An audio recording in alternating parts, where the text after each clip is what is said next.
ಹಾಸನ ಇರ್ಬೋದು, ಹುಣಸೂರು ಇರ್ಬೋದು, ಮೈಸೂರಿನ 3 ಕ್ಷೇತ್ರ ಇರ್ಬೋದು, ಚಾಮುಂಡೇಶ್ವರಿ ಇರ್ಬೋದು, ಅಥವಾ ನಮ್ಮ ಕೊಡಗುವಿನ 2 ಕ್ಷೇತ್ರ ಇರ್ಬೋದು. ಪ್ರತಿ ಒಂದ್ ಕಡೆಯನ್ನು ನೋಡಕ್ ಹೋದ್ರೆ ನಮ್ಮ ಸರ್ಕಾರದ ಆಡಳಿತ ವಿಫಲ ಆಗಿದೆ. ಗುಂಡಿಗಳು ಮುಚ್ಚೋಕೆ ಅನುದಾನ ಇಲ್ಲ.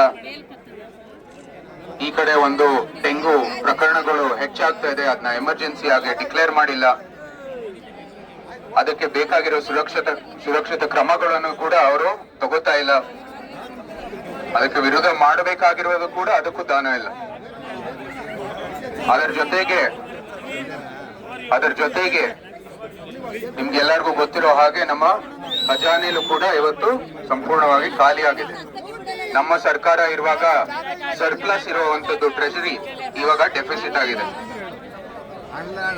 ಇದೇನು ಈ ಗ್ಯಾರಂಟಿ ಸ್ಕೀಮ್ಗಳಿಗೆ ಹಣ ನೀಡಬೇಕು ಉದ್ದೇಶದಿಂದ ಸಂಪೂರ್ಣವಾಗಿ ನಾವು ಏನು ಟ್ರೆಷರಿಯಲ್ಲಿ ಏನು ಸರ್ಪ್ಲಸ್ ಇತ್ತೆ ಇವಾಗ ನಮ್ಗೆ ಡೆಫಿಸಿಟ್ ಇದೆ.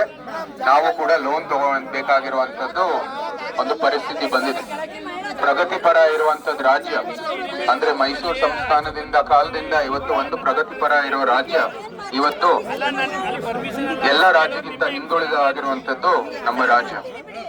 ಕಾರಣ ಅಂದ್ರೆ ಈ ಒಂದು ಭ್ರಷ್ಟ ಸರ್ಕಾರ. CITB ಎಂಬ ಏನು ಸಂಸ್ಥಾನದ ಕಾಲದಲ್ಲಿ ಸ್ಥಾಪನೆ ಆಗಿರೋದು ಇವತ್ತಿನ ಮೂಡ ಈ ದೊಡ್ಡ ಏನು ಹಗರಣ ನಡೀತಾ ಇರೋದು ನೀವೆಲ್ಲರೂ ಗಮನಿಸಿದಿರ.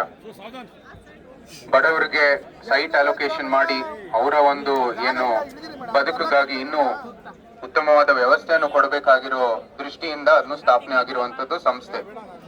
ಈಗ ಅದು ಬರೀ ನಮ್ಮ ಸರ್ಕಾರದಲ್ಲಿರೋರು ಎಲ್ಲರಿಗೂ ಒಂದು ಸೈಟ್ ನಿವೇಶನ ಕೊಡುವಂತ ಉದ್ದೇಶದಿಂದ ಕೆಲಸ ಮಾಡ್ತಾ ಇದ್ದಾರೆ. ಅಂದ್ರೆ ಅವ್ರ ಆಸ್ತಿ ಹೆಚ್ಚು ಮಾಡಬೇಕಾಗಿರೋ ದೃಷ್ಟಿಯಿಂದ ಕೆಲಸವನ್ನು ಮಾಡ್ತಾ ಇದ್ದಾರೆ.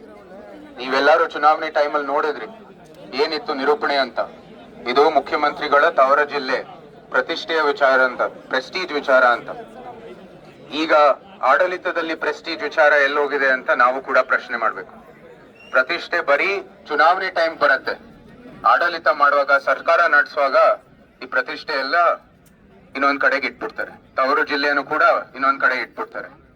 ನಿಜವಾಗ್ಲೂ ಬೇಕಾಗಿರೋದು ಚುನಾವಣೆ ಟೈಮಲ್ಲಿ ಜನರು ಗುರುತಿಸೋದು ಏನಂದ್ರೆ ನೀವು ಆಡಳಿತ ಮಾಡುವಾಗ ಸರ್ಕಾರ ನಡೆಸುವಾಗ ಆ ಸಮಯದಲ್ಲಿ ಇದು ಪ್ರತಿಷ್ಠೆಯಾಗಿ ತಗೊಳ್ಬೇಕಾಗಿರೋದು ಬಹಳ ಮುಖ್ಯ.